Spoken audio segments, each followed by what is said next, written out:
आणि असं कणिक मळाली की डोकं खाजोळी सारखं नाही बरं का कवात आणि पुन्हा तसेच खात कणकीत घाल. आणि ही जी येड होतं का वाण बघून लग्न केलेलं ती चुलीला पाय लावून बसले आणि नुसतं तिच्याकडे बघायचं असतं. त्याला ती केस कणिक दिसणं म्हणत ती नुसतं तिचा चेहरा बघायचं म्हणायचं कितना हसीन असं म्हणलं की ती पोरगी लाजायची. ईशा ही मटेरियल प्लस ही मटेरियल मध्ये मिसळ तशाच चपात्या लाटून ह्याच्या ताटात टाकायचे आणि कुस्करून हाणायचं. वा काय तुझ्या हाताला चव आहे ग, मीठ पॉवरफुल आहे हा.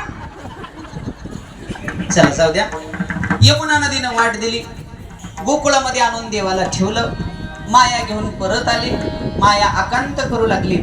रक्षपाळ जागी झाले. कंस मामाला मायेच्या पायाला पकडलं, गरगर फिरवलं आणि शिळवर आपटणार इतक्यात माया आकाश मार्गाने गेली आणि मायेनं सांगितलं, ए कंसा तुझं लागी बाई उपजला मज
उगा असं चालली म्हणजे तर उलवली हालत जा.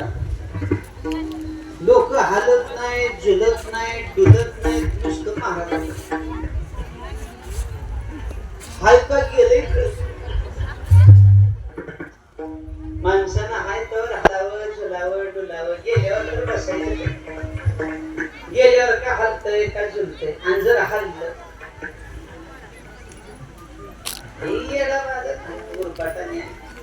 महिला मंडळ तुम्ही खरं सांगता नाही गेलेल्याला सुखानं जाऊ देत जा.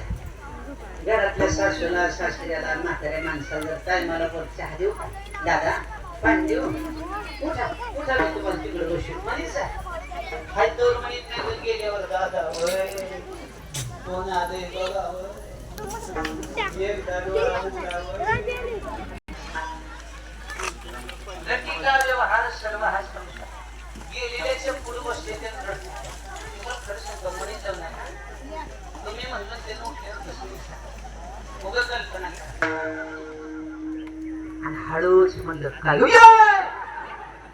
थांबल का ते जरा वाजवीत जा, टाळी वाजवत जा, भजन करीत जा. आता ना मग भजन करता तुझं लागी मधी उपजला माझा आधी. मायेनं सांगितलं तू काय मला मारतोस, तुला मारणारा माझ्या अगोदर जन्माला नाही. कुठं कृष्ण गोकुळी जन्माला दुष्टा चळकाप सुटला होता कृष्णाचा अवतार आनंद करते घरोघर. इकडं गोकुळामध्ये काय झालं बघा. कंसाला इकडं चिंता लागली पण गोकुळामध्ये गोप गोपिकांना आनंदी आनंद झाला. गोकुळीचा सुखा अंत पार नाही लेखा बाळ कृष्ण नंदा घरी आनंदल्या नर नारी. गुडिया तोरणे उभे केले आणि गोकुळामध्ये आनंद साजरा होऊ लागला. बाळ कृष्ण नंदा घरी आनंदल्या नर नारी. गवळणींना तर एवढा आनंद झाला नाही. एकदा हात वर करा सगळ्यांनी.